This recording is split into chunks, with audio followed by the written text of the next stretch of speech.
¿Cómo es la notación? Pues obviamente el gradiente, saben cómo es, cómo funciona. Esta es la representación en coordenadas, en términos de la base canónica. Y es lo que uno llama E1, o sea, 1, 0. J es lo que uno llama 0, 1. Y si es en R3, pues está representado de esta manera. Estas serían las coordenadas del vector gradiente en la base canónica. Eso es todo. Bien, entonces hay un operador del cual vamos a hablar,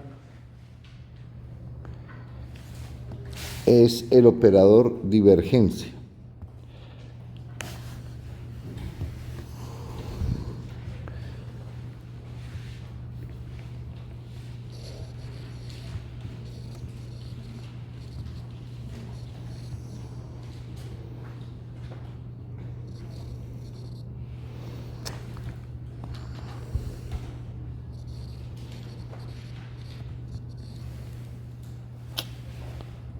Perfecto.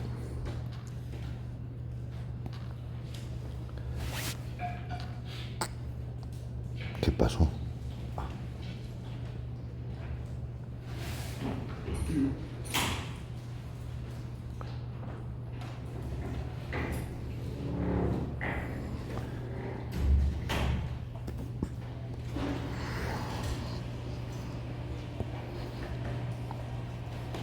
Entonces vamos a tener omega un dominio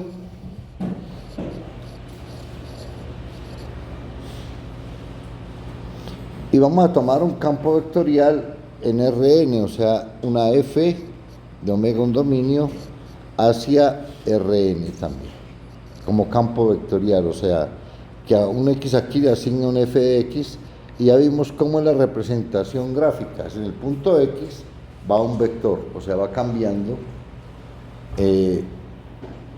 cómo se representa gráficamente un campo vectorial. En el punto x es el vector f de x, ¿no? Va cambiando. Eso es lo que es. Esto obviamente tiene n componentes, digamos f1 de x, si lo quieres escribir como columna fn de x, como columna, o lo puedes ver, perdón, como fila, o lo puedes ver como columna, identificarlo así, f1 de x, como quieras, o fn de x. Entonces, en este caso vamos a asignar un operador que se llama el operador divergencia del campo vectorial f. Esta f vamos a ponerle así para que quede como campo vectorial, en general lo ponen en negrita o en negrilla, no sé cómo decirlo. Entonces el operador divergencia es sencillo de hacer, es el operador divergencia de f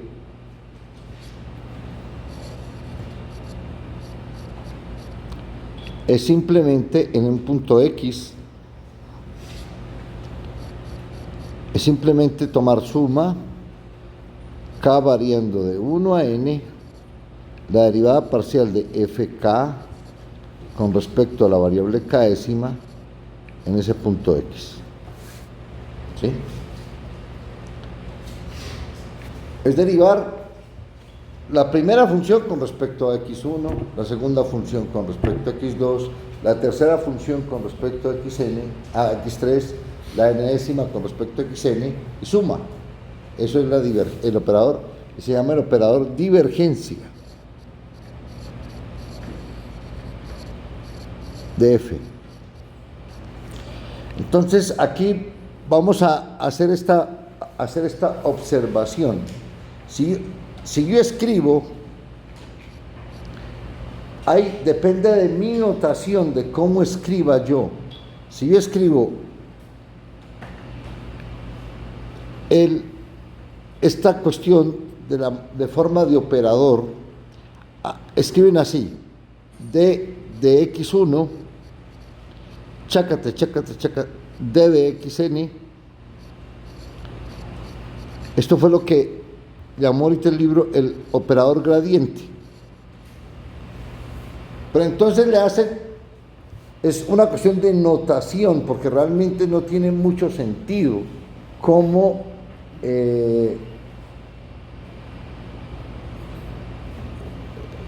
hacer producto punto del gradiente con alguien. Y aquí le pone el producto punto de F1 de X hasta Fn de X, producto interno. Eso es la divergencia. Pero el producto punto no es que multiplique, o sea, la multiplicación aquí, ¿cómo es? No es multiplicación, es o sea, es operar esta función con respecto a la primera variable. O sea, es una compuesta. Es como si este operador d de xk lo compone con la función f, y es simplemente tomar la función f y calcularle la k-décima derivada. Es una acción, ¿no? Y esto es el f. Entonces, en muchos libros, este operador lo escriben como notación así. Punto f. Correcto, es notación. Porque el de la izquierda no tiene ningún sentido así como tal, y el de la derecha pues es un campo vectorial. Entonces, ¿cómo es el producto punto? Pues listo, este lo ve como un operador. ¿Y cómo es la regla de operación? Pues esta. O sea, a esta le pone la primera, a la siguiente y así sucesivamente, y suma, como funciona un producto interno. Eso se llama la divergencia. También se puede escribir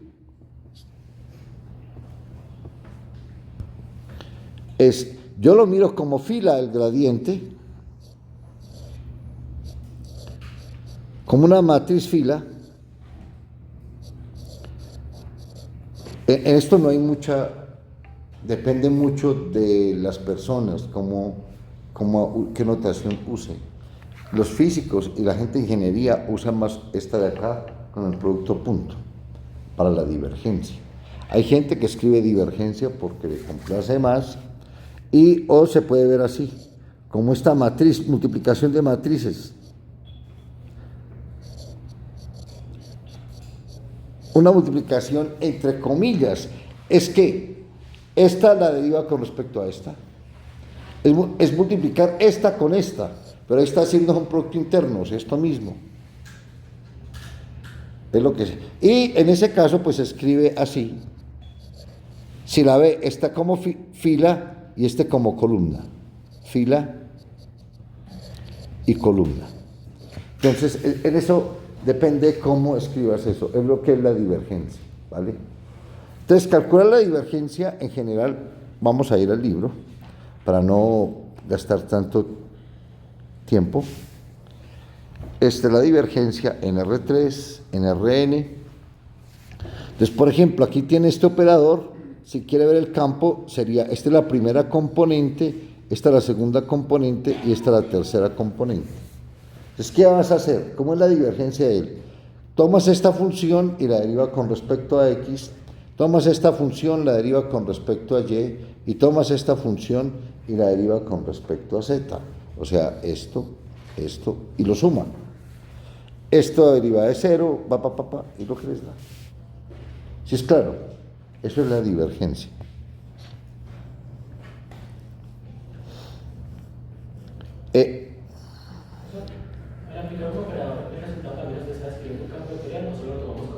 No, ese es un campo escalar. La divergencia es un campo escalar, digamos.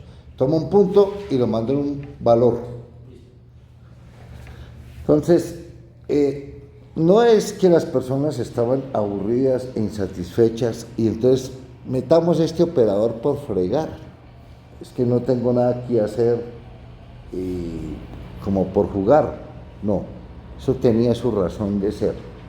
La razón de llegar a este tipo de operadores proviene de la teoría de fluidos, ¿no? Hay dos tipos de fluidos, los fluidos que fluyen, por ejemplo, con gases, como las nubes, o que mueven líquidos o campos, todos son fluidos. Eso es lo que es un fluido. El fluido tiene lo siguiente: hay unos fluidos que conservan el volumen y hay unos fluidos que no.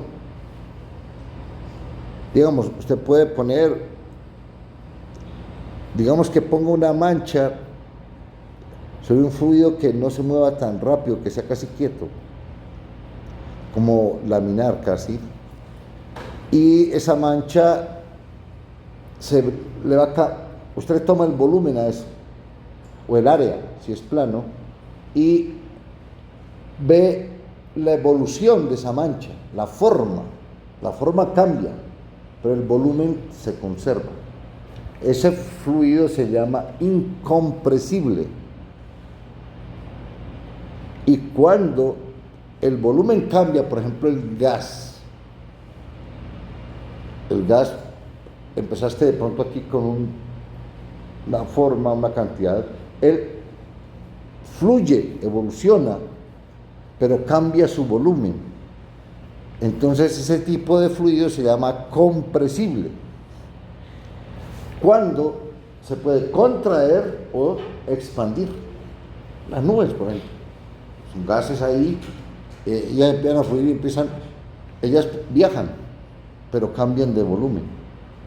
O sea, ahorita miras una cosa y después cambian de forma, pero también cambian su volumen, ¿no? Eso es.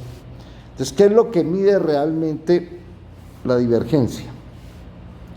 Yo voy a suponer que tengo un fluido, lo que sea, y tengo un sólido W en el instante inicial, digamos en el instante, y yo miro el flujo a través de él, o sea, en cada punto del fluido yo veo cómo es el flujo. Aquí, desafortunadamente, el texto, a este X de aquí inicial yo lo pondría X, él evoluciona, o sea, este punto X aquí evoluciona vía el flujo como phi de tx, es la evolución de él, o sea, cómo evoluciona él. En el instante 0 es X, y en el instante t pues es este valor, es una. ¿Qué hace? La derivada con respecto al tiempo de esta función le da la velocidad, o sea, le da x'. Él lo llama x. Entonces, ¿qué es?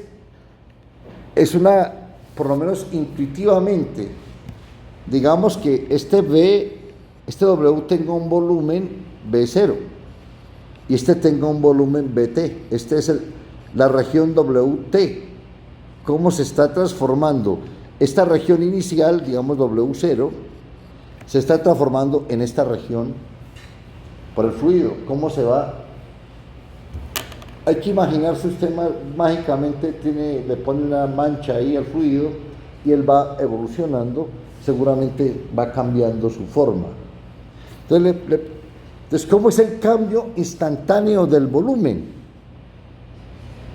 ¿Cómo se mide? Digamos, si usted se mueve, digamos que esto es en un instante pequeñito.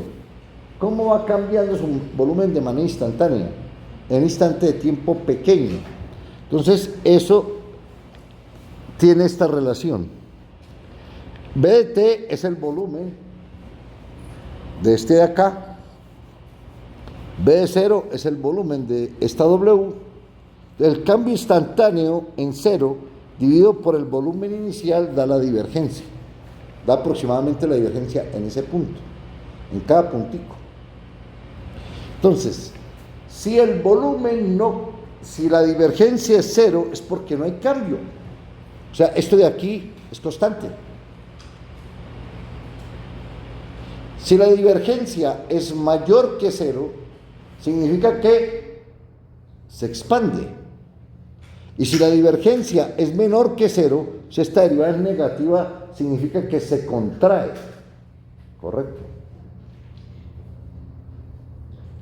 En los cilindros de gas, lo embuten en ese tipo de cosas, lo contraen a las buenas o a las malas, si no, se expande, ¿no? Para conservarlo, o sea, tiene que tener un diseño especial para conservar el gas.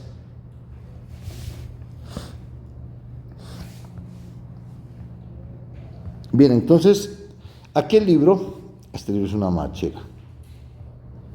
Vamos a trabajar un poquito el caso de este fluido bidimensional, o sea, toma XY y lo manda en X,0. Ese es un fluido laminar. ¿Cuál es la divergencia de eso? 1. Significa que se expande. No. Vamos a hacer el dibujito. Mírenlo acá.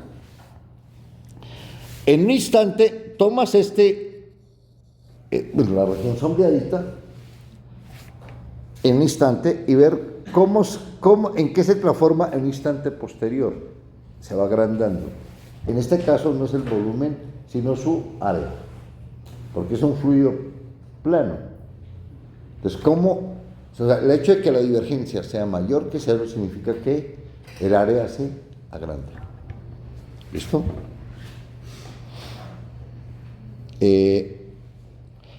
Por ejemplo, X, Y, este es el fluido. ¿La divergencia de eso cuánto es? 2. Se va expandiendo. Este tiene una divergencia negativa, se va. ¿Qué diferencia hay entre este y este ya? Este va para allá. Sí.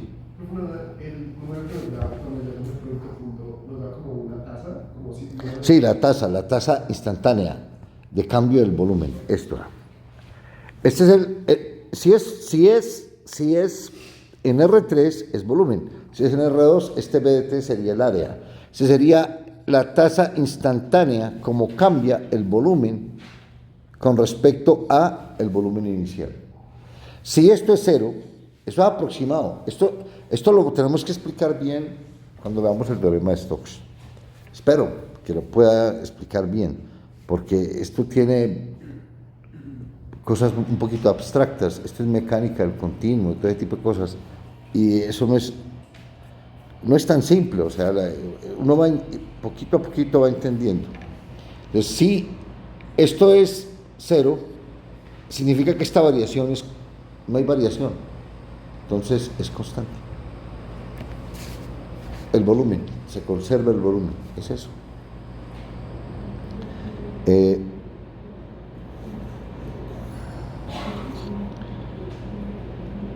Y vamos acá, que es así, ¿no? Expande.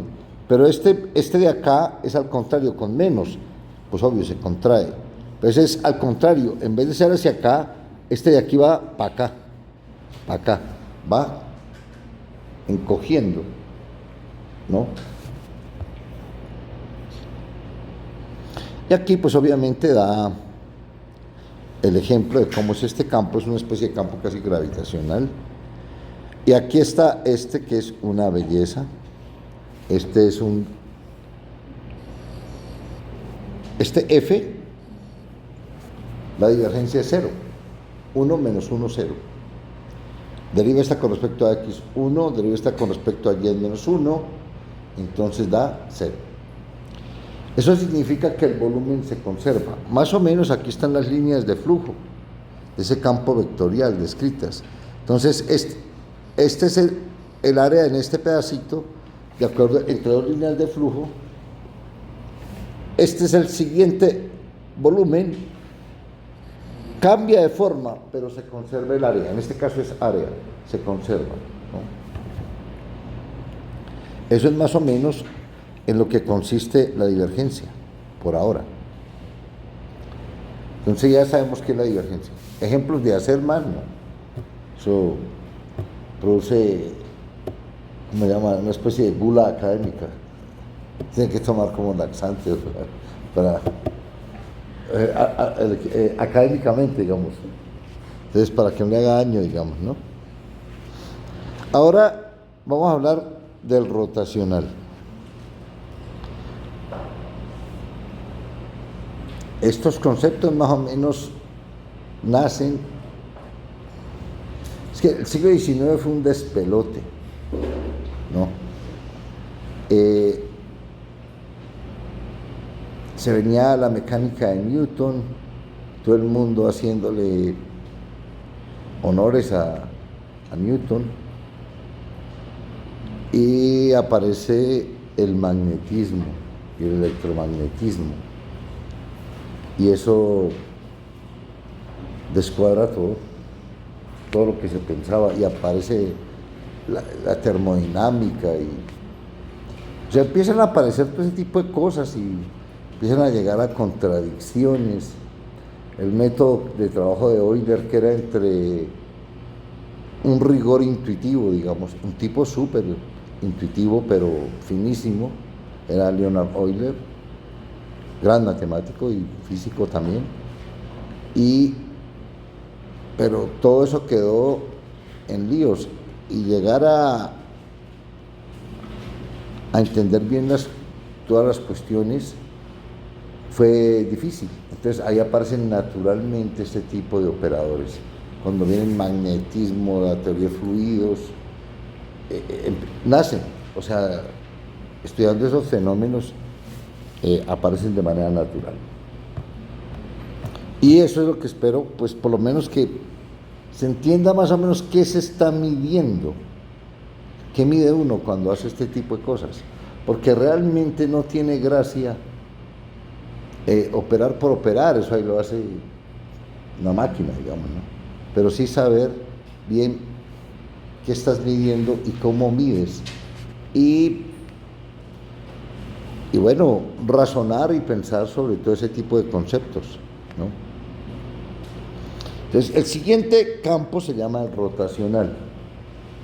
El rotacional se escribe así, lo escriben así, rot F, o de esta manera. De esta manera es el más sencillo de escribir, porque es un campo, tienes un campo vectorial en R3 y haces el rotacional. Es simplemente como si operaras, viendo este operador como el operador gradiente, como si esto lo vieras como si fuera un número o una. ¿Y cómo haces los determinantes? Pues tapas aquí, tapas acá, y haces multiplicar este por este, ¿qué es? O aplicarle el operador derivada con respecto a y a la tercera componente del campo, ¿no? Y le pones signo menos, lo mismo, menos la operación del otro respectivo con respecto al campo. Eso es lo que se llama el rotacional. Eso le da la primera componente. Para la segunda componente,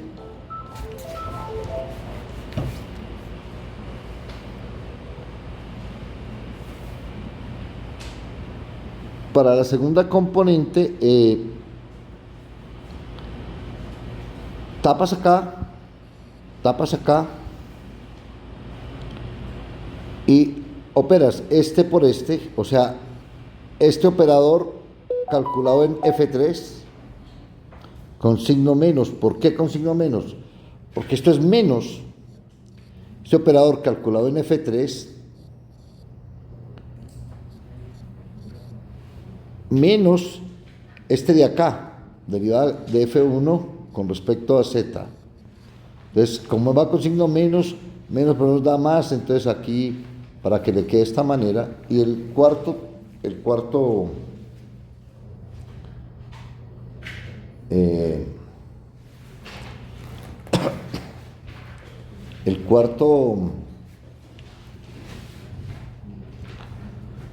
la tercera componente, pues obviamente tapas acá y acá y hace la operación natural, este por este, este por este.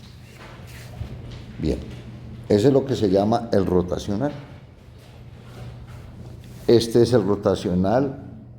Si no le gusta con F1, F2, F3, si no pone F de la manera con P, Q y R, lo mismo, es el cálculo que haces. Entonces aquí, por ejemplo, tienes este campo, la idéntica, casi la idéntica, aquí hay un XY y aquí el K. Entonces le piden que encuentre este rotacional. Lo más sencillo es aplicar esto. Entonces para la primera componente, pues tapas acá y derivas este con respecto a Y, 0. Derivas este con respecto a Z, 0. Esa es su primera componente, ¿no? Ahora, derivas, tapas acá, y con un signo menos. Derivas este con respecto a 0. Menos derivas este con respecto a 0.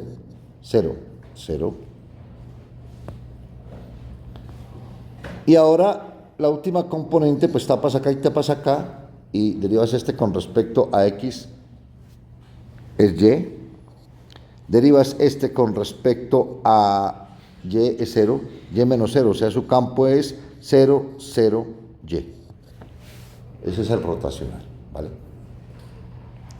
Tienes este campo vectorial y el rotacional es este. ¿Listo? Digamos la parte de manipulación. Aquí hacen este ejemplo, hacen las cuentas y el rotacional de este campo, le da coseno. El rotacional de este campo le da coseno de Z, 0 y menos X. Si quieres escribirlo en componentes. Y K. La de J no aparece porque va 0 la componente, ¿no? Entonces, esa es la manipulación, eso realmente es simple. Vamos a intentar mirar un poquito la interpretación. Hay una cosa que uno siempre usa en mecánica, que es el cuerpo rígido.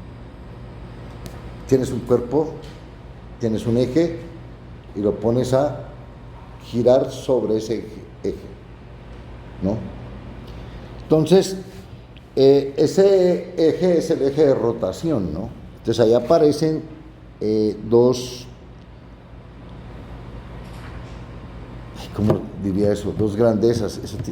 ¿Cómo se traduce en español?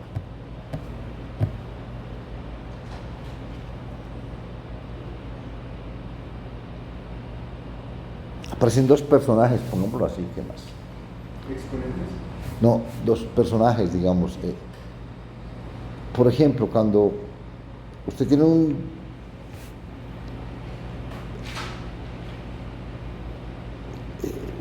es que en otro idioma dicen grandezas. No, por la velocidad, la aceleración, esos son dos personajes importantes en un movimiento básico en mecánica, digamos, ¿no? Entonces ahí yo no sé cómo decirle, dos personajes importantes. Entonces, un personaje importante es omega, que es lo que se llama el vector de velocidad angular. El vector de velocidad angular está en dirección del eje de rotación. El vector de velocidad angular. La norma de él se llama la rapidez angular. Entonces, ahora fije un punto. Está rotando. Él forma una circunferencia con respecto al plano XY. Si pone esto XY y pone al Z como el eje de rotación, el L. Y aparece la otra cantidad importante, es la velocidad de ese punto. Cada punto sobre cada punto yo tengo un vector velocidad. Si yo pongo este punto aquí, pues habrá un circulito aquí al ir girando que me va armando un vector y va girando, va a girar en el sentido contrario a las manecillas del reloj, o sea, para el arreglo de la mano derecha, digamos. Entonces,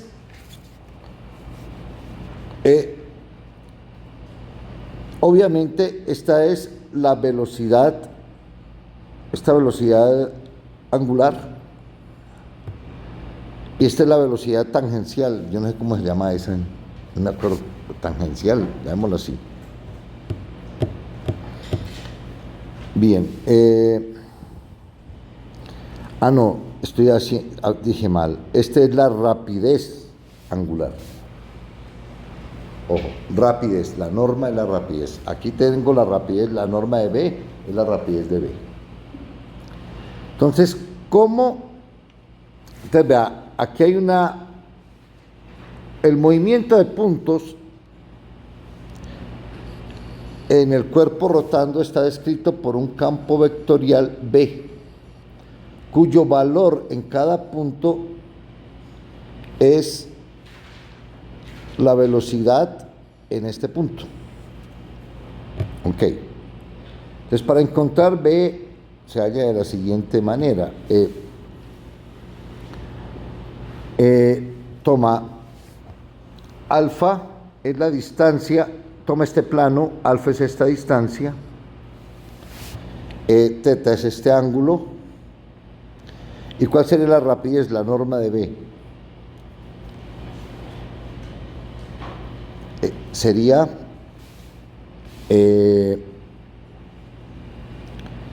la norma de B, en este caso, está dado por la rapidez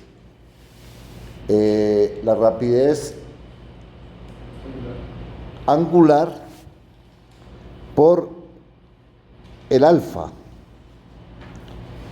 ¿Y cómo determinas el alfa? Esta longitud.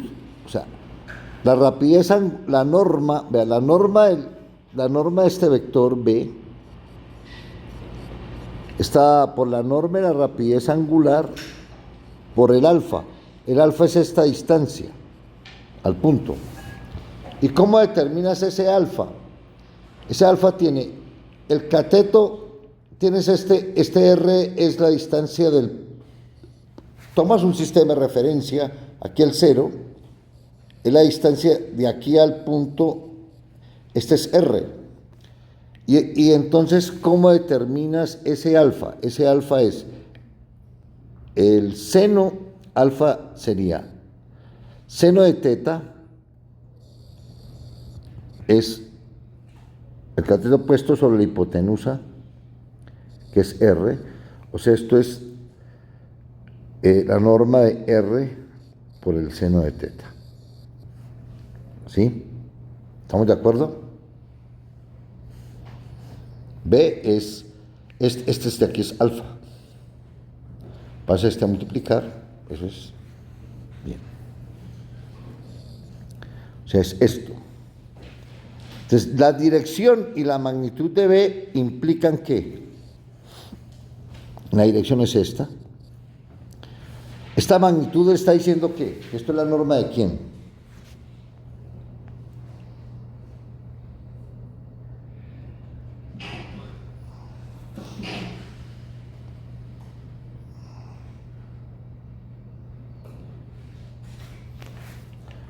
¿Cómo sería la dirección? Entonces, usa la regla de la mano derecha. Toma así y así. O sea, va apuntando como va aquí. Hace W cruz R. O sea, esto de aquí es la norma de W cruz R. Entonces, la dirección, ¿cuál sería? W cruz R y ahí tienen la norma, ¿no? Esto. Entonces, el AB es simplemente W cruz R, ¿no? Bien, haces el producto cruz, supones que este W, la rapidez es constante, la rapidez angular es constante, tienes este campo vectorial y calculas el rotacional del campo vectorial, el vector velocidad tangencial, ¿no? El rotacional le da 2 veces la velocidad angular, pero está midiendo cómo está rotando su cuerpo alrededor de ese eje. Entonces, más o menos usando ese tipo de, esto es una Es- esto es digamos, una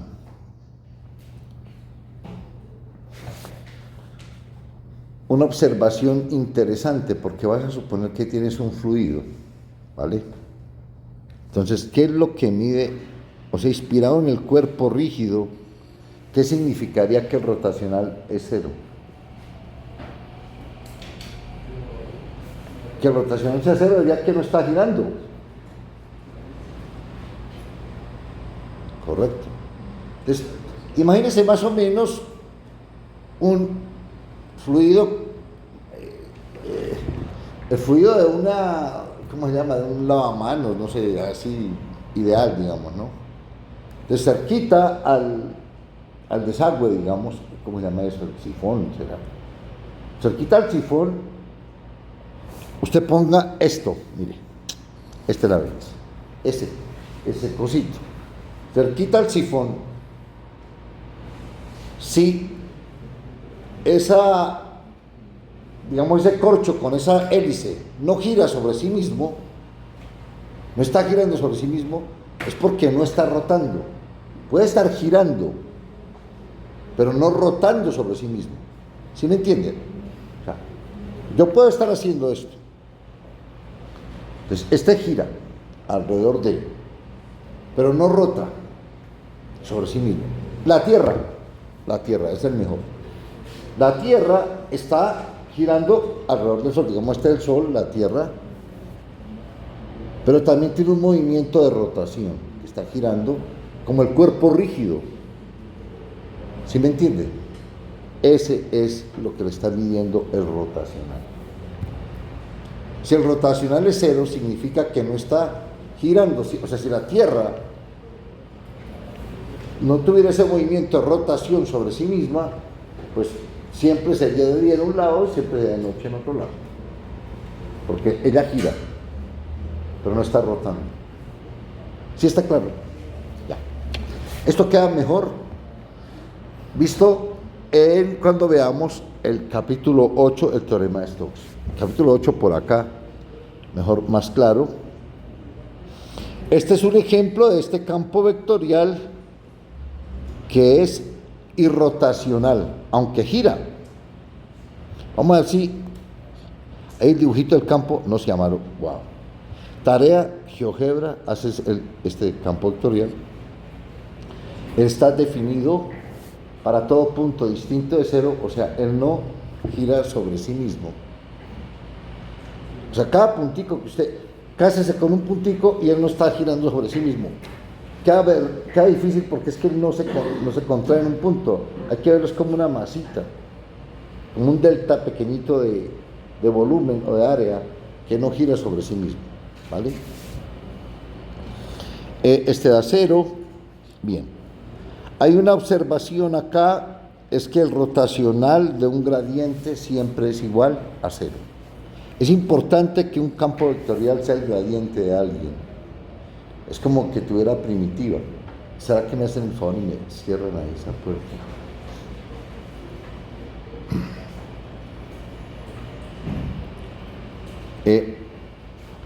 Esto es ejercicio. Ahí lo hace el libro.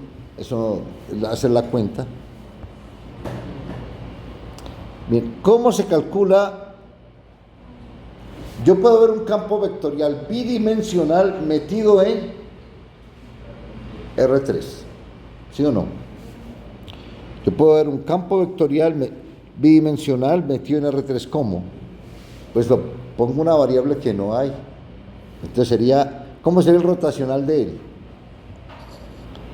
Si f es de la forma P, Q, entonces le clavo una tercera componente que es 0. Esto depende de x, y no más, de x, y no más, y este 0 de x, y no más. De z no depende. Entonces, ¿cuál sería el rotacional de ese campo? De x, de y, de z. Aquí P, Q y 0, y J y K. Entonces tapamos acá, entonces quedaría Derivada de esto con respecto a 0, 0. Y derivada de este con respecto a z, pero q es función de x y y, da 0. Ahora quitamos lo amarillo. Esto es una machera, realmente. Y ahora volvemos al amarillo aquí, esto queda menos. Este con respecto a x, 0. Y este con respecto a z es 0. 0.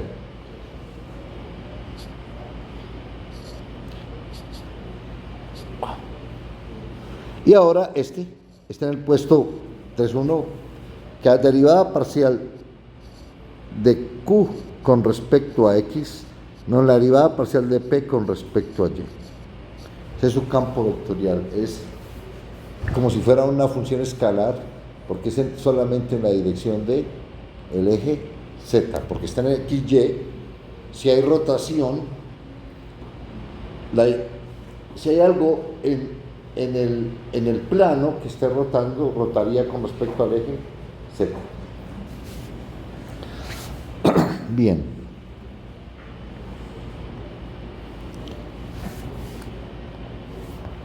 Bueno, aquí da el comentario. Bueno, ya. Algunas identidades interesantes, como que la divergencia de un rotacional siempre es 0.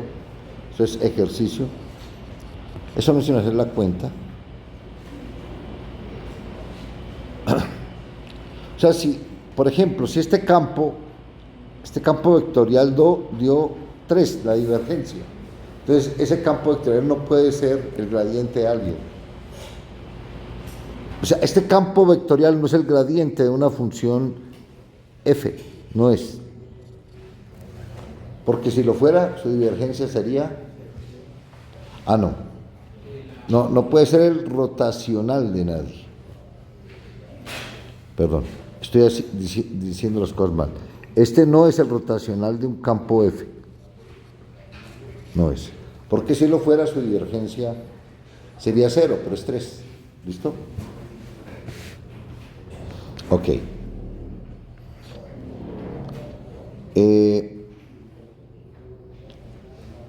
Aquí, bueno, hay un operador importante que se llama el laplaciano. El laplaciano es un operador, este ya lo habíamos estudiado, lo habíamos escrito. Se puede escribir como la traza de... uno tiene el laplaciano. El laplaciano es un campo vectorial. Este es la traza de la hessiana, de la segunda derivada, la traza de la matriz hessiana, porque son la suma de las segundas de la diagonal. Pero también esa diagonal toma el operador laplaciano y le calcula la divergencia, o sea, esto es la divergencia del gradiente de f, el laplaciano de un operador. Tomas el gradiente y le calculas la divergencia, eso se llama el laplaciano. Laplaciano es un operador, aquí usan esta notación para acordarlo por esta cuestión de notación, para recordarse más simple, pero en general se usa en matemáticas así, el laplaciano de f, ¿vale? La divergencia del gradiente no tendría que valer como unas derivadas parciales mezcladas por ahí. Claro, ahí estoy suponiendo que todo se permite, que todo es permitido, ¿vale? No estoy diciendo que haya algo, aquí estoy suponiendo que los dominios son una belleza, que todo funciona, o sea que no, obvio si hay ciertas cuestiones de singularidades o ciertas crisis, hay que tener cuidado. Por ejemplo, este caso, el laplaciano de esto es 0, o sea, la función de esta función es un potencial gravitacional más o menos, es 0, pero para x y y distintos de 0, ¿no?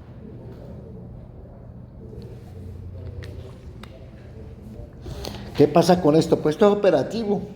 Usted hace las cuentas, que aquí las hicieron, que es una machera, y suma y da 0. Porque ahí hacen las cuentas. Entonces, ¿qué es lo que uno tiene que hacer? Ya sabe qué es lo que hay que hacer, usted va a un ejercicio, mira y hace las cuentas. Ya, eso es todo. Entonces aquí están, obviamente, estas las dejo de tarea, todo esto es tarea, las identidades básicas del análisis vectorial, el gradiente de una suma, la suma de gradientes. Esto es la linealidad del gradiente, el operador gradiente. Si usted ve el gradiente como aquí, un espacio de funciones maravilloso, digamos, en otro espacio de funciones, entonces que a f lo manda en el gradiente de f. Eso es lineal. Eso es lo que está diciendo aquí, linealidad del gradiente. Aquí cómo se comporta el gradiente con respecto al producto de dos funciones, cómo se comporta el gradiente con respecto al cociente, que es la misma regla, ahora aquí la divergencia. Está diciendo que es un operador lineal, que la divergencia, falta la constante, aquí aparece, si aparece la constante es porque como es cero, si este es constante, pues ahí está la linealidad, esta con esta si quieres. Como el lineal, como es el rotacional también es lineal, la divergencia cómo se comporta aquí, cuando se multiplica es una regla del producto, f por la divergencia del campo más el campo por producto a punto el gradiente de la f, producto a punto, ojo. Eso hay que tener un poquito de cuidado, se comportan semejante, como la divergencia de un producto cruz, cómo es la divergencia de un rotacional, cómo es el rotacional de una función por un campo vectorial. O sea, ahí tiene la linealidad también, si la f es constante, pues todo da cero y sale lineal. El rotacional de un gradiente es cero. Este es el laplaciano, que esto es re fácil de probarlo, que es la regla del producto. Es ¿Cómo es la derivada enésima de un producto en una dimensión? La derivada enésima de un producto, f por g, es lo mismo, usted puede analizar esto como cuando hace f más g a la n, igual. Aquí, ¿pero qué cambia? El combinatorio entre n y k, igual. La derivada enésima de la f, en vez de poner f a la n, y aquí la derivada n menos k de la g. Es la misma regla, esta se conoce como la regla de Leibniz, ¿no? La derivada de un producto, la derivada enésima de un producto, usted la asimila o la asemeja como un binomio de Newton. Salvo que en vez de poner potencias pone la derivada, ya acabó. ¿Sí vio? Es una machera, eso es una belleza. Entonces aquí dice, ¿cómo es el laplaciano de este producto?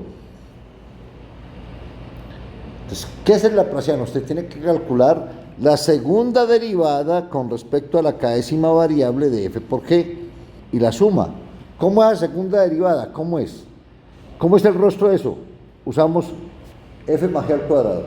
F al cuadrado más 2 veces f por g más g al cuadrado.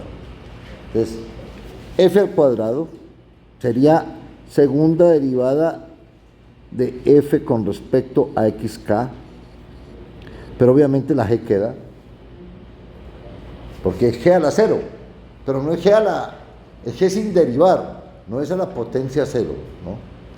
Más 2 veces la derivada de la g con respecto a xk por la derivada de la f con respecto a xk, más la f y deriva 2 veces la g. Ahora le clava a todo eso suma. Rácate. ¿Qué le da al sumar aquí? G por el laplaciano de la f. Al sumar aquí le queda 2 veces el gradiente de g, producto punto el gradiente de la f. Y aquí al sumar le queda la f por el laplaciano de la g. Acabó. Es otra regla tipo el producto de otra regla de Leibniz, igual. O sea, es sencillo de acordarse, no hay necesidad de tenérselas de memoria ni eso. ¿Hay alguna forma como utilizar el laplaciano como un tipo de test para la minimalidad o más variantes como el de la cosa? Hay una forma para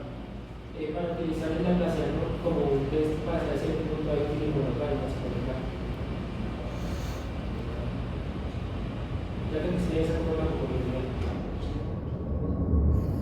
Pues lo que pasa es que si la matriz es diagonal, digamos, pues tiene, la traza es el determinante. No. La traza le dice, le podría ayudar de pronto, pero así directamente no sé. Sí es útil, pero en otros contextos, para minimalidad, eso es verdad, pero en otras situaciones. Bien. Este operador es importante en teoría del potencial, realmente. Bueno, ahí hace ejemplos. Entonces aquí prueban una identidad y ya. Listo, acabamos este capítulo. Ejercicios.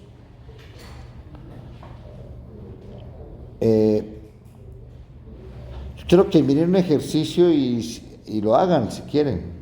Y ya. Bien, ahora vamos a cambiar de tema.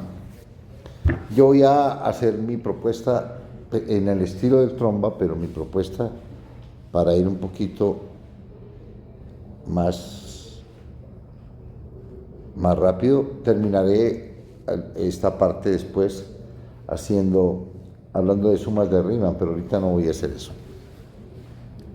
Entonces vamos a hablar de integrales múltiples.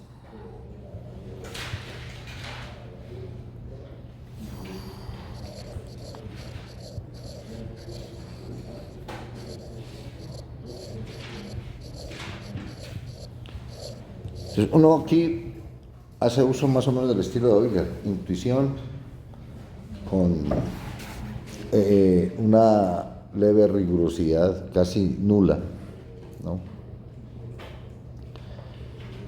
Entonces vamos a tratar de pensar un poquito lo que hiciste en el curso de cálculo en una variable.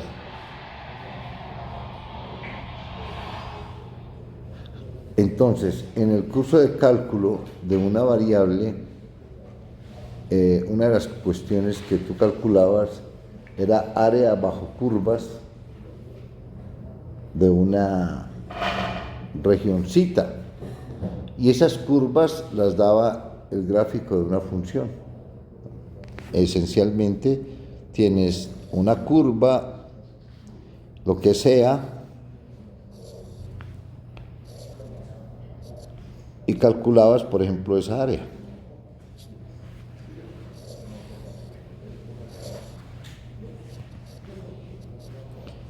Usaba como conjuntos fantásticos los intervalos. Y ya. Tenía que poner que la función fuera, condiciones buenas de la función, mínimo acotación. En general uno trabaja con continuas. Cuando no usa integrales impropias. Entonces, ¿qué es lo que hace uno?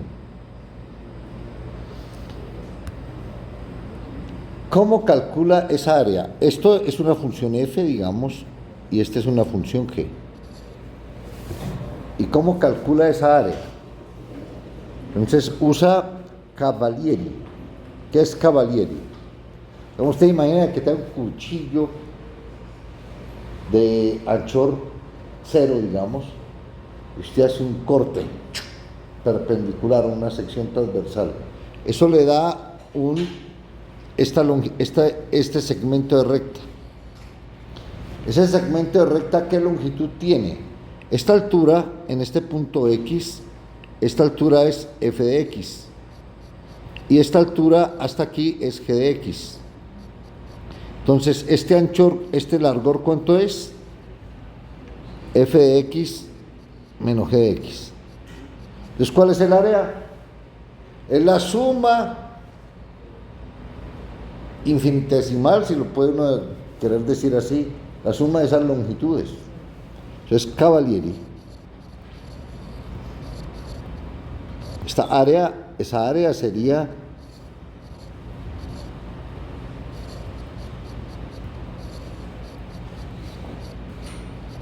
¿estamos de acuerdo?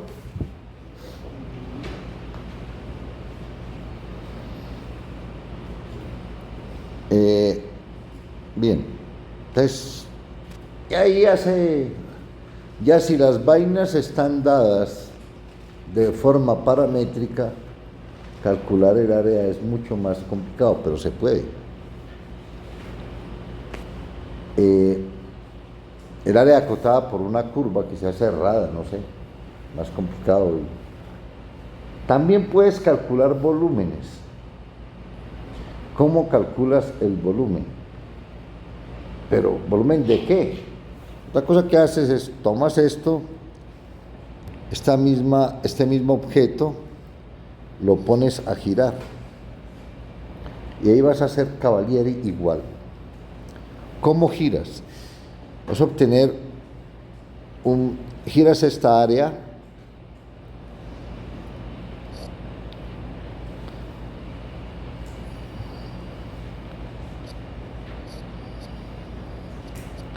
esa área la giras.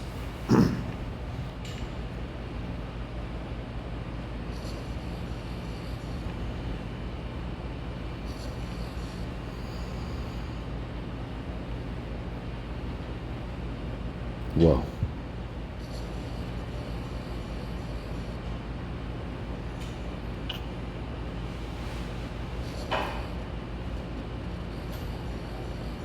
Digamos que es así, porque ¿qué más?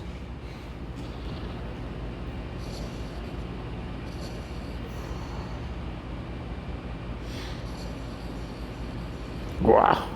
¡Qué salvaje!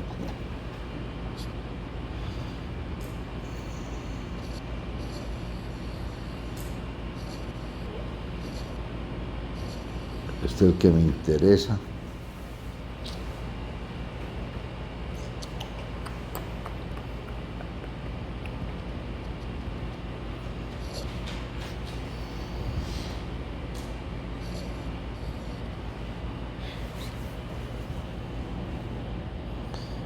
Ta, ta, ta.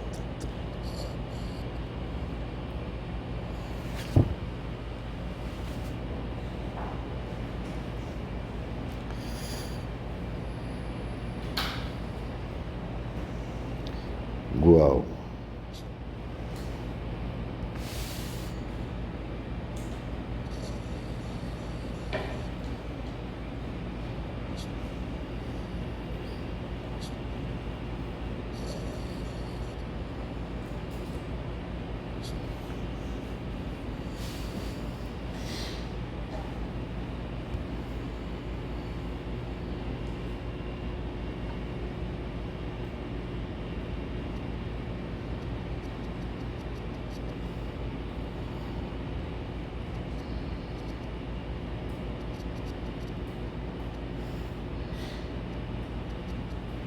Bueno, quedó más o menos chueco, pero bueno. Digamos, aquí está el intervalo AB. Entonces, ¿cómo calculas? Entonces, tú haces al hacer el giro,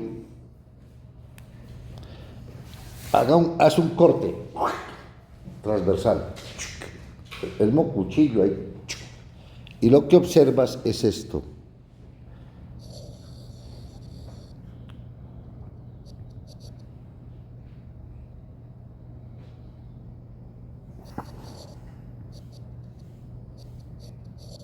Un anillito.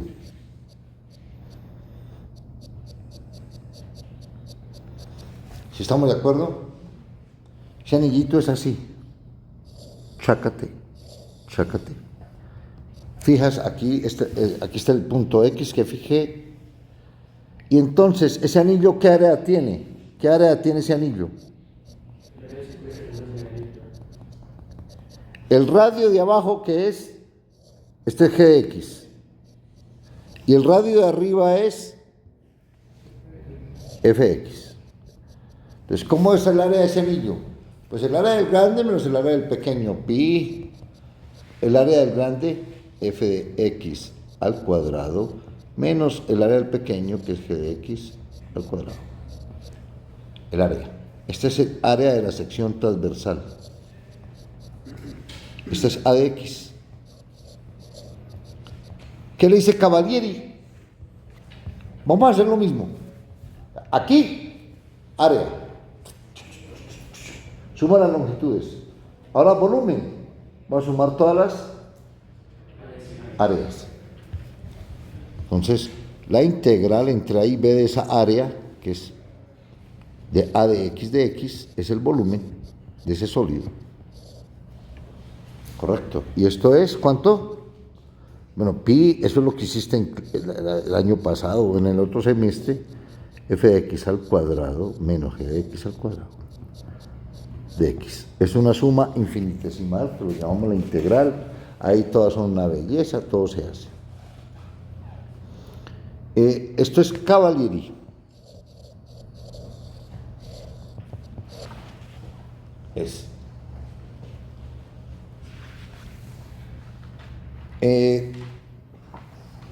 Este tipo de cosas son chéveres si las funciones están definidas en intervalos y son la gráfica de funciones y puedes girar de esa manera.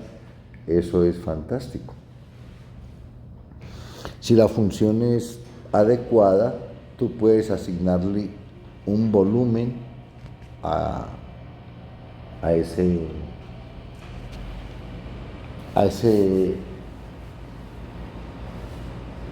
sólido, digamos.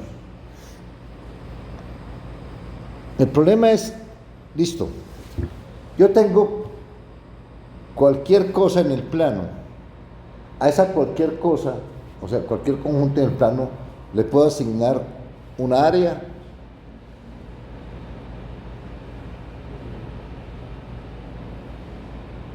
Sí, uno puede hacer lo mismo en el R, a cualquier subconjunto de R le puedo asignar algo llamado longitud. Digamos, tú tienes en R cómo extender el concepto de longitud de un intervalo. En un intervalo la longitud es B menos A. Bueno, si el intervalo es de extremos AB y A es más pequeño que B, es B menos A. Eso es longitud. Si no tienes ese concepto de longitud, si lo quieres extender, ¿hasta dónde lo puedes extender? Por ejemplo, usted puede asignarle a los racionales la longitud. ¿Cuál será la longitud de los racionales? Intuitivamente. Bueno, si usted tiene un número finito de puntos, ¿qué longitud? ¿A un punto qué longitud le da? 0. ¿Y a 2 puntos qué longitud le da? 0. ¿Y a un número finito de puntos? 0. ¿A los enteros qué longitud le da? Más o menos induce, porque hay un proceso límite, unión de conjunto finito, si quieres, de longitud 0, pues daría 0. Pero ya se le queda corta su teoría. Ya solamente en dimensión 1. ¿A qué conjunto le puedo asignar longitud? Uno muestra que los racionales son numerables, ahí tiene que usar la numerabilidad, no sé si hayan visto eso, pero el hecho de la numerabilidad lo puede ver como una unión numerable de puntos, como son puntos distintos, son disyuntos, entonces la longitud que yo le asignaría a Q sería 0, pero Q es casi todo R, pero la longitud de R sería infinito. Si lo menos infinito, pues sería, ¿no? Empiezan a haber por esos límites complicados, ahí ya empieza a haber cosas delicadas. Entonces, si uno sube a dimensión 2, ¿a qué tipo de objeto le puede asignar área? Y vuelve y cae con los mismos problemas. ¿Qué tipo? Si hay regiones más generales que esto para asignarle área o volúmenes. O sea, porque aquí lo que he visto es que solamente puedo asignarle cosas a cosas que roten, pero yo puedo usar Cavalieri y podía inspirarme en lo que hice una inspiración puede ser lo que hice en R. Listo, voy a trabajar una función positiva, una belleza definida en un conjunto fácil, f, una función, vamos a ponerla aquí, digamos 0,1 por 0,1 para que quede más chévere, a R, y vamos a ponerla positiva, entonces vamos a ponerla positiva, entonces a 0 infinito, y esa función continua, acotada, con todas las condiciones bellas de ella, ¿vale? Y Digamos que aquí tienes tu rectángulo y esta función es una vaina así.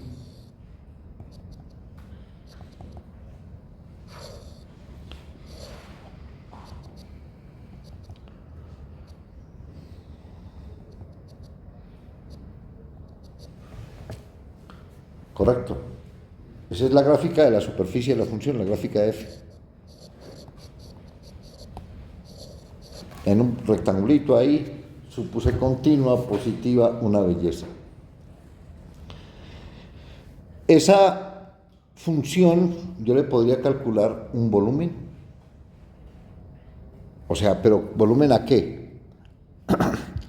Voy a imaginar un recipiente, si quiere lo volteamos, para ver que esto es arriba y esto es abajo, digamos. Entonces, este plano me forma un recipiente de base cuadrada en este caso. Y ese recipiente lo puedo llenar de agua. ¿Cómo calculo el volumen? Esto puede ser bien exótico, bien complicado, pero podría ser una pregunta. Y esa función no se obtiene por rotar una función, una área de una función en dimensión 1. Pero se podría crear una función de área para cada pedacito, ¿no? ¿Cómo? Podría crear una función de área para cada como lámina. Sí, es una idea, sí, así es. También podría yo pensar en un objeto así, en R2, y cómo asignarle un valor de área a esto.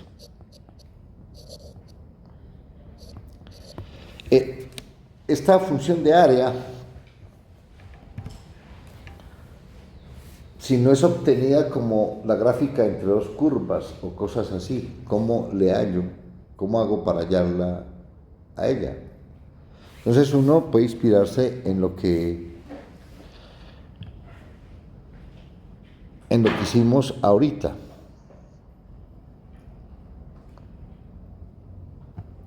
Bien. Entonces,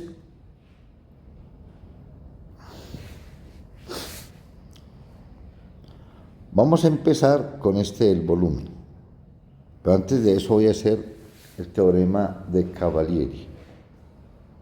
Cavalieri, vamos a suponer que yo tengo un sólido cualquiera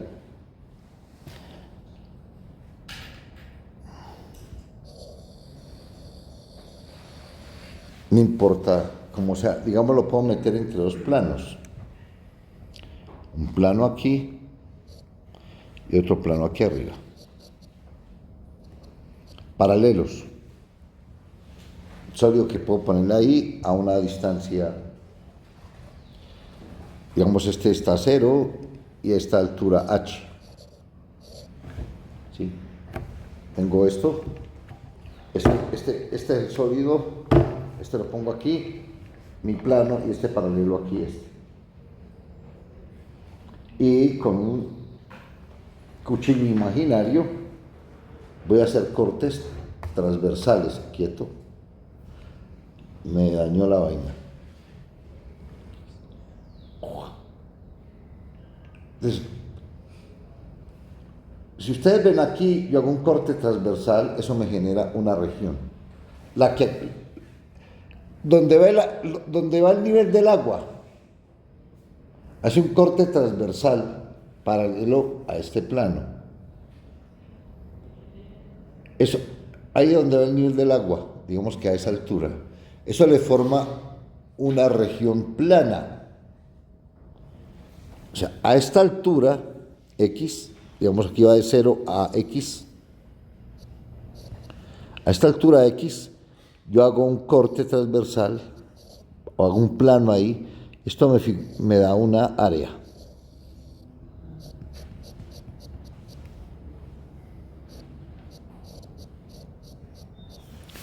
Entonces lo que dice Cavalieri es que el volumen es la integral de esa área. Hay que calcular esa área. Y acabo. Si usted piensa un poquito, piense en un cilindro, que esto fuera cilíndrico. Hace el corte. ¿Cuánto le da? Pi por el radio al cuadrado, que es fijo. E integra eso, algo constante, pues le da pi por el radio al cuadrado por la altura. Si es claro, ese es Cavalieri, el cilindro. ¿Cómo es el cilindro? Chácate, chácate, chácate. Aquí está este plano, aquí está el otro. Esto es de radio R, o sea, cualquier sección transversal, esto es, el área es pi por x al cuadrado, que es el radio. Ah, no, r al cuadrado. Y a esta altura es la altura x. Entonces, la integral entre 0 y h de pi por el radio al cuadrado de x. ¿Eso cuánto da? Pi por el radio al cuadrado por la altura. Eso es Cavalieri. Pero tiene otro Cavalieri, tiene dos cosas más.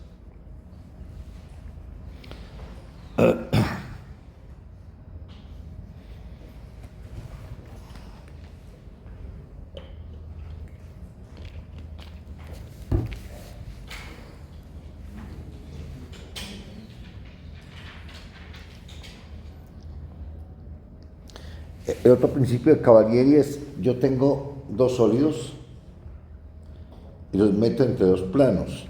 Aquí tengo un plano, chácate, rácate, rácate, este es mi sólido 1, aquí el otro plano paralelo. Ambos tienen más o menos la misma altura, los dos sólidos.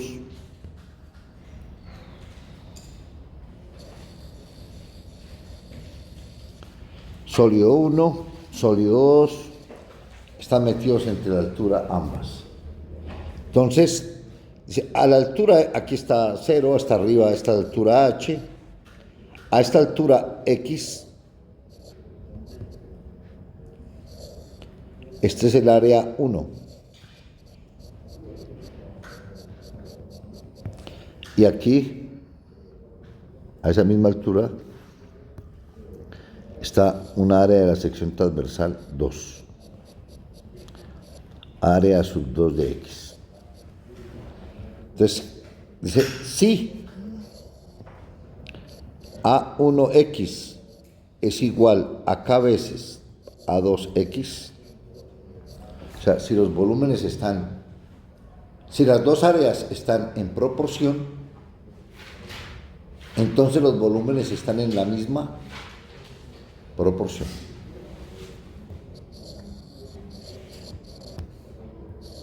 El volumen de S1 es K veces el volumen de S2.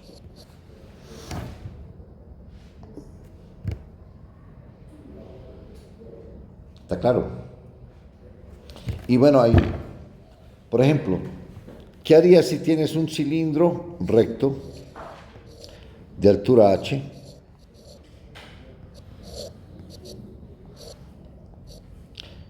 Y ahora le clavas un cilindro oblicuo del mismo radio y la misma altura.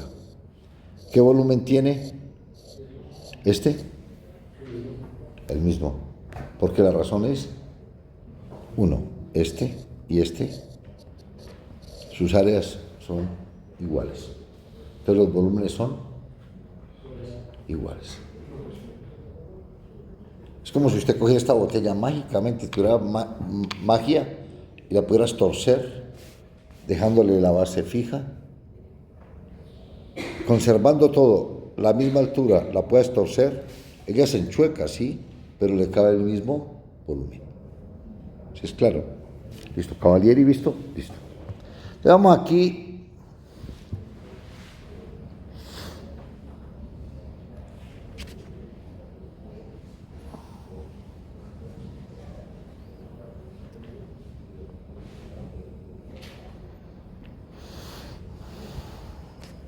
A mirar cómo harías el volumen de esto. Entonces, vas a pararte en algunos planos, digamos, puede ser X, esto aquí puede ser Y, esto aquí para arriba puede ser Z. Digamos, voy a centrarme en un X fijo, aquí X. A ese X le hago el corte, hago un plano paralelo al plano YZ, pero que pase por ese X. Al hacer ese corte, me da esto.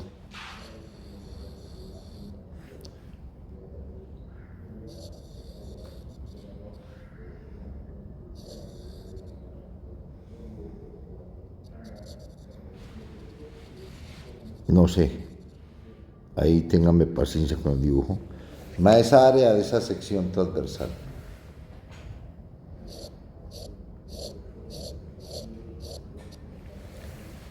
¿Esa área qué es? Aquí tengo X fijo, tengo el dibujo, y llevaría entre 0 y 1. Esto es Y. Esa área es eso. Una línea más o menos así. Entonces, ¿cuánto vale esa área? Lo que has visto. X, Y. X está quieto. ¿Verdad? Quieto. ¿Cuánto vale esa área? La integral de 0 a 1 de f de xy de y. Eso vale esta área. O sea, esta es a de x. ¿Y cuál es el volumen según Cavalieri? La integral entre 0 y 1 de x. Eso es lo que se llama integral doble. Acabó. Definida en el intervalo 0,1 por 0,1. Ahora, como yo lo hice cortando pedacitos, dejando quieto el x, de pronto tengo problemas psicológicos, alguna cosa de esas, y elijo el y, no el x. Pues paro aquí el y hago esta cosa aquí, hago esta sección transversal, hago el mismo tratamiento. Pero esa área, ¿cuál es? Y está quieto, x varía. ¿Cuál es el área? Integral entre 0 y 1 de f de xy de x. Y aquí el volumen de y. Como es el mismo bicho, le cabe lo mismo, deben ser iguales. Eso más o menos se conoce después como el teorema de Fubini. Eso no siempre es válido para todas las funciones. Hay que ver cuándo puede uno hacer este tipo de intercambios, ¿vale? Entonces, eso más o menos es lo que se llama una integral doble. Pero entonces, digamos, ok.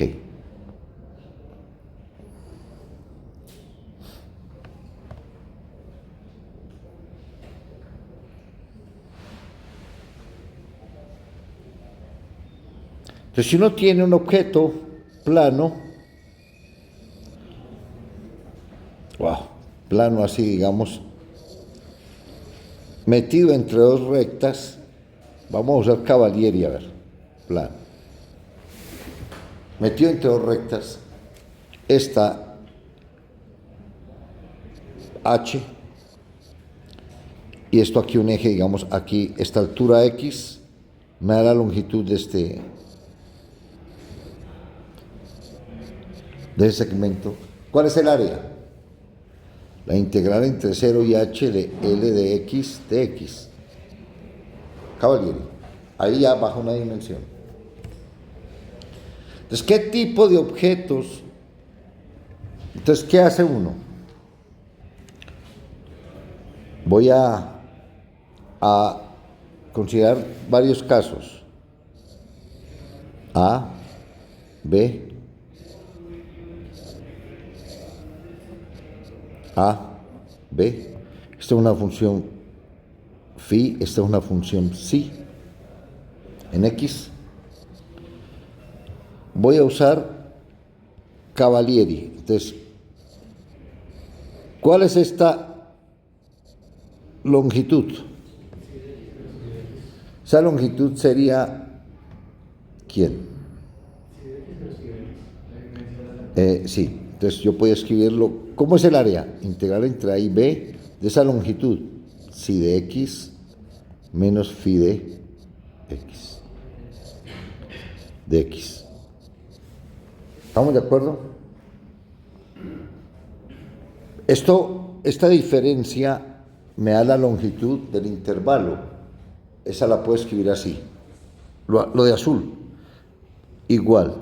Integral entre phi de X y psi de X de Y.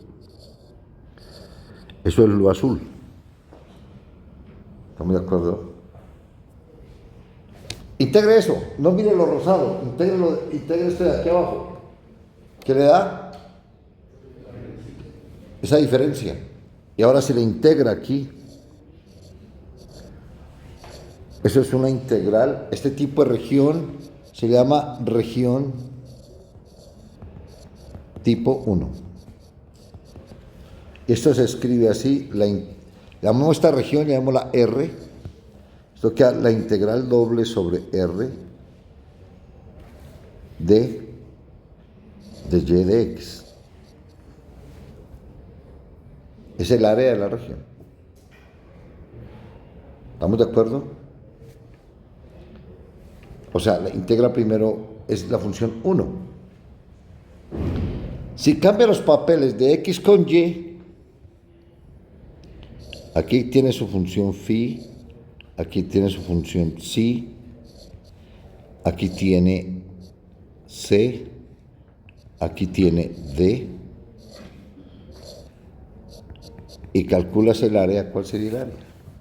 Si haces lo mismo, la integral entre C y D de la integral entre phi de Y y psi de Y de X de Y.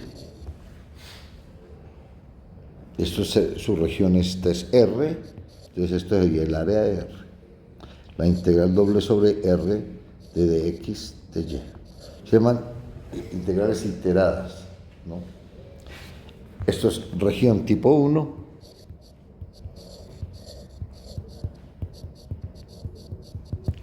Región tipo 2.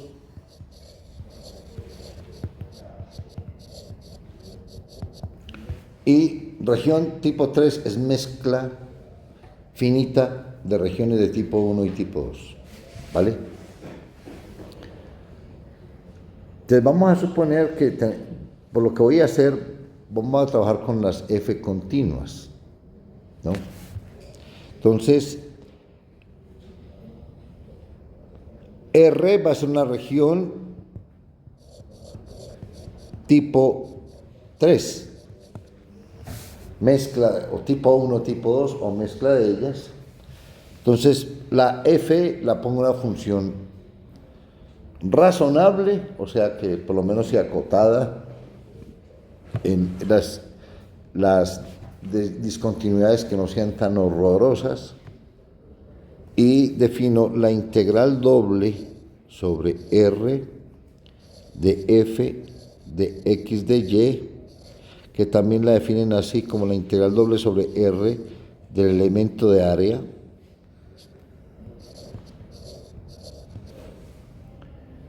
correcto. ¿De qué manera? Yo no voy a poner a escribirme tanta cosa, porque ahorita hacemos ejemplos. Es R, F de A. Si la región es de tipo 1, pues, ¿cómo sería? Si fuera de tipo 1, esto.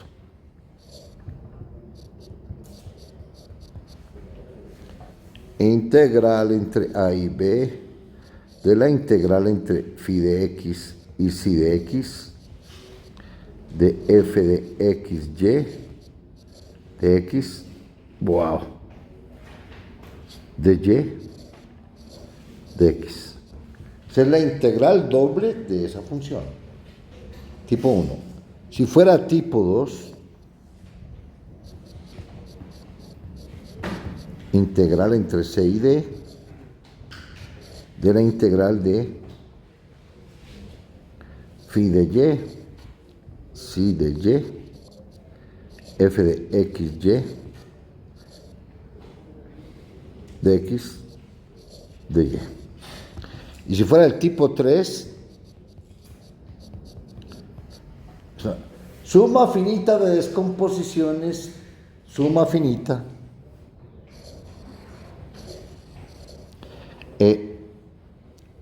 descompongo R como una suma finita R1 unido con chan chan chan unido con RJ, donde unión casi disyunta. Wow, vea, aquí estoy en líos, tengo que usar la intuición porque necesito no meterle topología a este negocio complicada. Es el interior de R1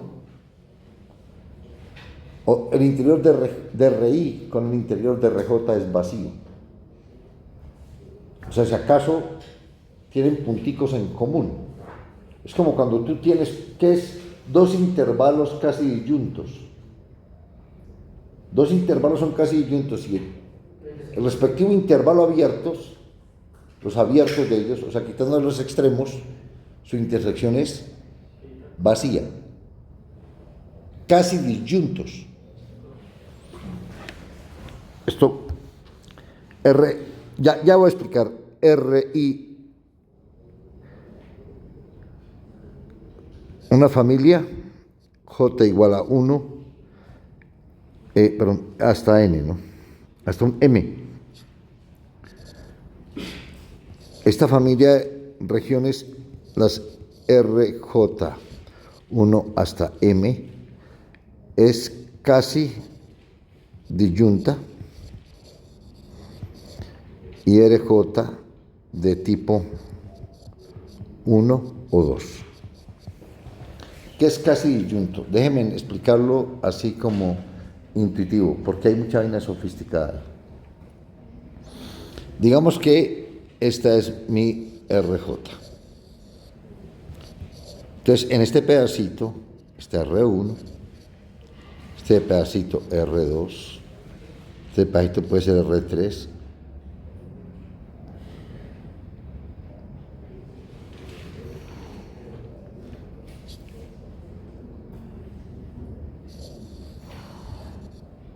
digamos, y este así. Esta región es tipo 2, la ves así. ¿Sí? Esta es tipo 1, tipo 1, tipo 1. Entonces, RI interior intersectado con RJ interior es vacío para I distinto de J. O sea, si acaso tienen toquecitos, son piquitos, son tocaditas ahí, ¿sí me entiende? Insignificantes, o sea, no entran. Esto de aquí, ¿por qué? Porque ellos no aportan área. Por ejemplo, una recta o una curva no aporta área, tiene área 0, más o menos. Es como los puntos en R tienen longitud 0. Aquí complica mucho porque subes una dimensión y si vas a dimensión 3 se complica la cosa. Porque ¿quiénes tienen volumen 0? En dimensión 3, áreas, puntos, rectas, curvas, tienen volumen 0. Entonces es un poquito complicado. Pero, y ese es uno de los objetos de la teoría de medida. Estudiar, caracterizar qué tipo de objetos puedo medir. Y si todo objeto de R3, por ejemplo, tiene volumen o no. Todo eso, la respuesta es no. Hay conjuntos que no puedo medir. Y en general, la respuesta a eso la da el axioma de elección. No construye algo que no puede medir, ¿vale? Pero eso no es aquí, no es una cuestión del curso, ¿no? Entonces, a eso me refiero, estoy suponiendo que la función es de muy buena calidad, continua, o si tiene discontinuidades, pues si está en R2, tiene unos salticos, pero donde las discontinuidades son de salto y los puntos donde es discontinua es una curva, cosas no tan exóticas, ¿vale? Para que uno pueda trabajar eso sin problemas. Le vamos a hacer ejemplos. Aquí, obviamente, le puse un orden, pero en general el orden no importa. Si tú lo miras como volumen, si esto es un volumen, si la F, esto aquí, ¿qué le puede medir la F? Vamos a empezar. La F en R2. Le puede ir, si la F es positiva, o no importa, o negativa, ese objeto le cabe líquido, ese es un volumen. Está midiendo un volumen. También, si la F es una densidad, estás calculando la masa total de esa placa. Si estamos en dimensión 2, ¿correcto? ¿Estamos de acuerdo? Entonces, ahí ya tienes cómo se mide, esta integral se llama una integral doble. Y yo estoy suponiendo por ahora que puedo hacer los intercambios. ¿Cómo se integra? Ya les expliqué cómo se integra y ya. Vamos a hacer ejemplos. Usamos el libro.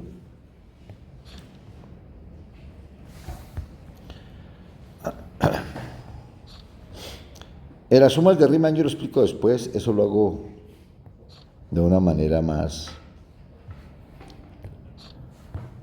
menos chancha, listo. Bueno, aquí le dicen calcule estas integrales. Esto es lo que llaman las integrales iteradas, aquí ponen la notación. Aquí obviamente estás integrando en una región cuadrada, es sencillo. Aquí puedes integrar en el orden que quieras, pero bueno, si aquí dice integre primero con respecto a X y después con respecto a Y, pues ¿qué haces? Te olvidas de esto. Integras con respecto a X, ¿cómo es? X menos X a la 4 sobre 4 más X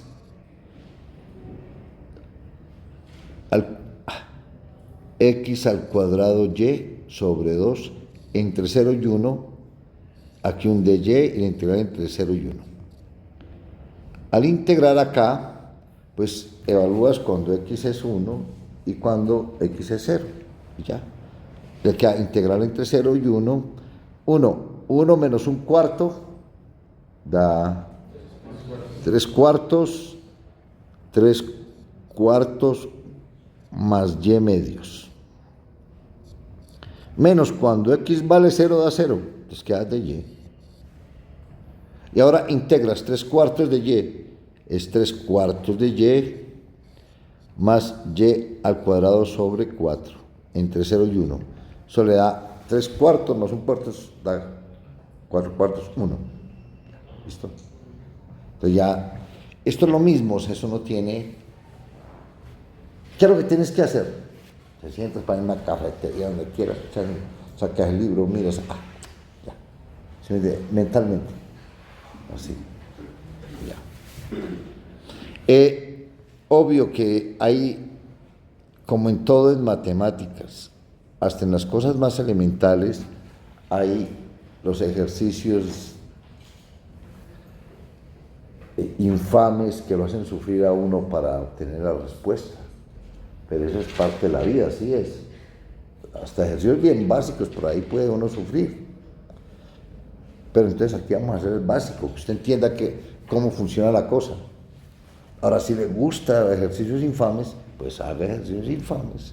Y ya, ¿está bien? Lo importante es que entienda cómo es la esencia de lo que estamos haciendo y qué estamos midiendo, ¿vale? Esto aquí la misma historia, aunque aquí aparecen, ¿qué involucras? Vas a integrar, solo miremos así, rápido. Vas a integrar esta así con respecto a X. Se olvida la y, esto no lo miras, esto no lo miras. Integras. Al integrar con respecto a x, pues la primera le queda x cuadrado sobre 2y más y logaritmo natural de x entre 2 y 4. Ahora sí, tienen en cuenta esta. La integral entre 1 y 2 de y. Entonces, cuando x vale 4, haces cuando x vale 4, integral entre 1 y 2 de, cuando x vale 4 da 16 sobre 2 da 8 sobre y, más 2 logaritmo natural de 2 por y, menos, cuando vale 2 da 4 sobre 2, 4 sobre 2 da ¿cuánto? 4 sobre 2 da 2 sobre y, con signo menos, menos cuando vale 2 queda logaritmo natural de 2 por y. Entonces suma, si esto le queda 8 menos 2, 6. 2 menos 2, 2 log menos log da 1 nomás. ¿Estamos de acuerdo? Borramos. Bueno, sin embargo, ustedes son crack y me corrigen. 6 logaritmo natural de y más logaritmo natural de 2 por y al cuadrado sobre 2 entre 1 y 2. Cuando vale 2 queda 6 logaritmo natural de 2 menos 2 por 2, 4, no más. 2 por 2, 4 sobre 2, 2 logaritmo natural de 2, menos, cuando vale 1, logaritmo de 1 es 0, menos. No tienen 2 porque también está dividiendo entre 2 ¿A dónde? El segundo término. Solamente logaritmo de 2. ¿Qué pasó? El segundo término. Solamente logaritmo de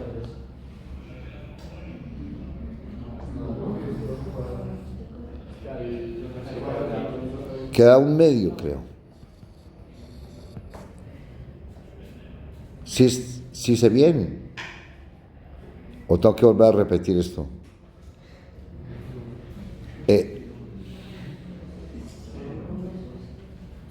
Bueno, esto da... ¿Sí está bien? Bueno, si no, ustedes lo corrigen. La ventaja de tener unos estudiantes buenos, ¿me entiendes? Wow. 6 y 2, 8. ¿Estamos de acuerdo? 8 logaritmo natural de 2. O sea, entonces queda 8 menos un medio da 15 medios, logaritmo natural de 2. Si quiere 15 logaritmo natural de raíz de 2, o yo no sé cómo más. ¿Qué horas son? Espérate, todavía no son la 1. Listo, entonces ya vimos integrales dobles. ¿Qué pasa como son integrales? Como es lo mismo, si usted suma integrales, integral de una suma, es la suma de las integrales. Un número por una función la saca el número e integra, lo mismo. Y las regioncitas, cuando uno hace en cálculo de una variable, pues de aquí hasta aquí, de aquí hasta aquí, de aquí hasta aquí, la vaina se complica más. Entonces, si usted tiene un bicho así, ya medio entendieron lo que es casi disyunto, pues de aquí hasta aquí, de aquí hasta aquí, de aquí, esta más esta más esta más esta, da toda la integral. Salvo si esto hay que ponerle conjuntos de área cero o algo así. ¿Vale? ¿Sí te quedó claro? Listo. Para R3 ya es simplemente generalizamos lo de R2 y ya prácticamente esta parte la tenemos de un epsilon terminado. ¿Bien? Necesitamos práctica, mire, ejercicios. Entonces vamos a hacer lo siguiente, vamos para, bueno, aquí está lo que les expliqué, los ejercicios que hay que hacer. Entonces vamos a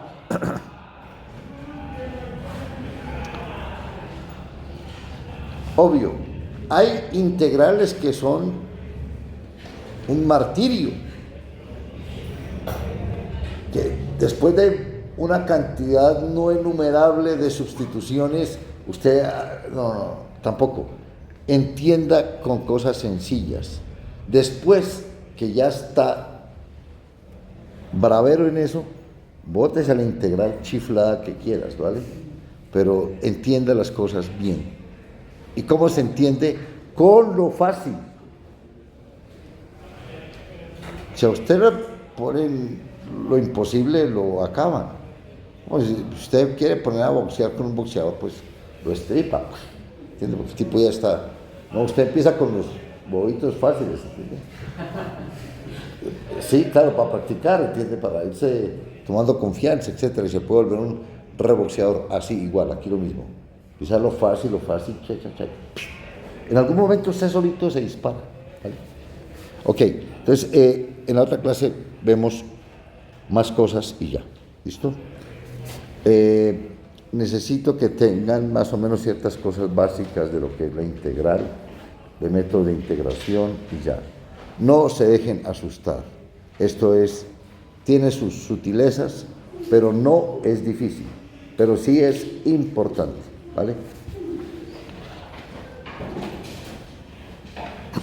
Ok, entonces nos vemos en la otra clase.